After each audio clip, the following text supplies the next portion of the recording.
defense claims it's not valid evidence because it was not submitted before the trial. Now, yesterday we did get this new piece of evidence on Tracy. She was in her room listening to music. We did not know this before. Before it was assumed that neither Dolly nor Tracy were in the house, but their car was outside. So since we did see that Tracy was in her room listening to music, the prosecution went and found evidence that would maybe help their side of the case. So the headphones are valid, they will be used, and it's a valid piece of evidence from this point. Prosecution may continue their cross-examination. Thank you. Tracy, so we determined that these were your headphones. But I also have another pair. Oh, you do? Because when I called the investigator, they had scoured the house. Remember, you're on trial for murder here. So they scoured the house. So unless you buried the headphones, flushed them down the toilet, or did something with them, these were the only headphones that were in the house. Actually, I keep them in my purse. You keep them in your purse, really? Oh, that's creative too. So I'm glad we found these next to your iPod on your bed. It just doesn't make sense. Then where's my iPod? We didn't need that for evidence. This is what we need for evidence. We had a 1 year piece. And you would have heard Leslie come into the house. And my take on it is you would have heard Leslie come to the house, door was cracked open, and you listened to their entire conversation. Okay. Now you're going to say that they were in your purse. I'm guessing they went through your purse too, considering you're on trial for You're murder. allowed to leave the witness in the cross-examination. So we're done with the headphones. I think it's all pretty obvious that she was listening to I had my head headphones down. with one earpiece. Her head was down. Okay, I don't care. She yelled. Leslie came into the house and yelled, "Is anybody in the house?" I doubt it. She was sitting there listening to, soft music with one ear up, and she couldn't hear, or Dolly wouldn't have woken up. I think they were both woken up, and they were both walking around, scuffling around in the house, whatever you call it. So there you go. My second point is, I want to know about the day of the death. I want to know about, okay, so I'm just assuming you went in to check on Mildred at least 5 times, is that correct? 5 or 6 times. 6 times? How much would you say? Because I don't really know how that went down. About 6. About 6 times. Do you know, like, the exact times you went in to check on her that day?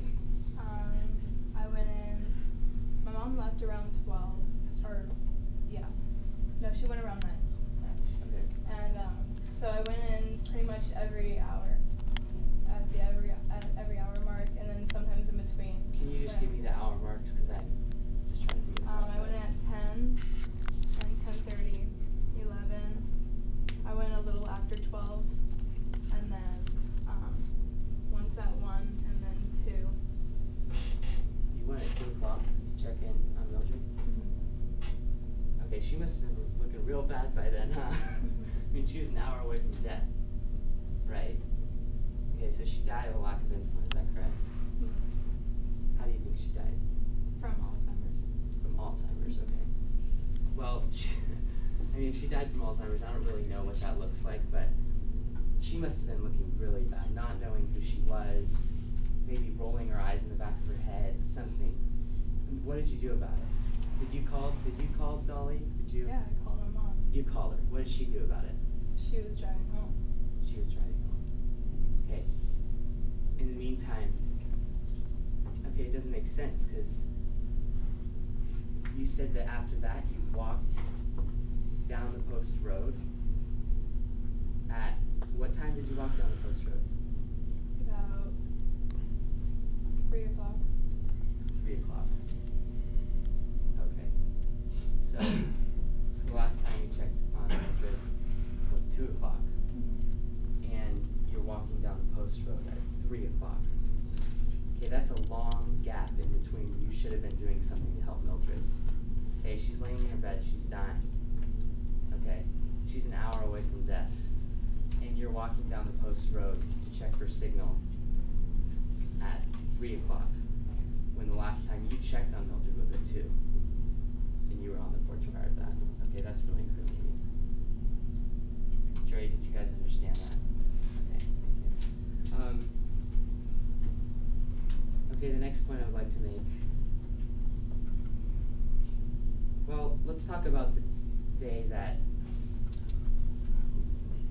you went with Mildred to get her will changed. I need you to be quiet during class. Shut up. Thank you.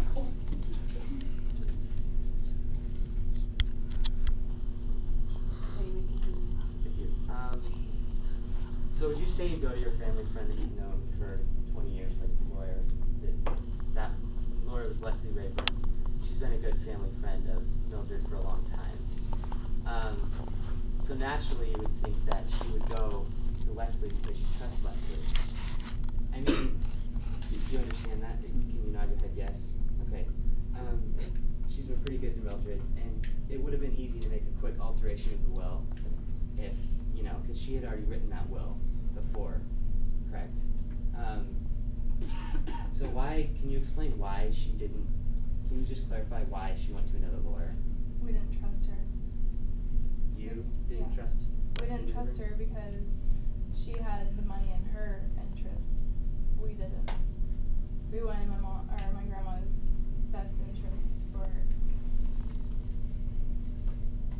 Okay, so did something, because the will's not about you, it's about Mildred, but did something happen in the relationship that there just doesn't seem to be any is there something I'm not seeing here? Because what happened in the relationship to make such a downturn? They've known each other for 20 years. Sorry, you can't call me to swine the real question.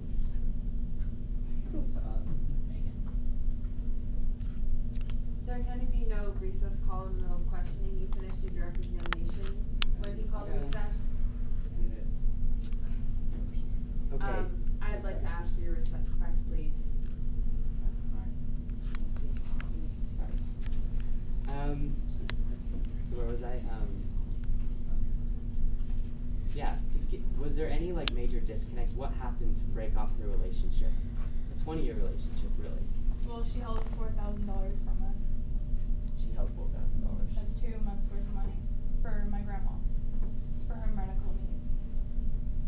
Okay. So why would we trust her to make up her next will? Okay, I'll have to get back to that later. But you remember that HIP settlement a while back? Yeah, I'm just curious. This is just worth a question. But how much did you pull on that? Like 100,000? Was it more? That was my grandma's money, not me. No. Well, you guys For my managed. back? You guys managed the affairs. I'm just curious. Was it over? Wait, was it over 50,000? I wouldn't know. I'm not in control of money. My mother is. Okay. Well, we'll ask Holly when she gets around to that. But you remember the HIP settlement, right? Mm-hmm. Okay. I'm not quite understanding. It says you didn't remember the HIP settlement in your fact statement. What was that? What was the real reason you went to take Mildred to see that I lawyer? took her to a lawyer for the settlement. For the settlement? HIP settlement. That's what I thought. That's what you thought.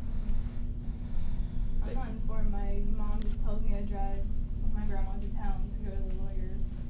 I don't really question it.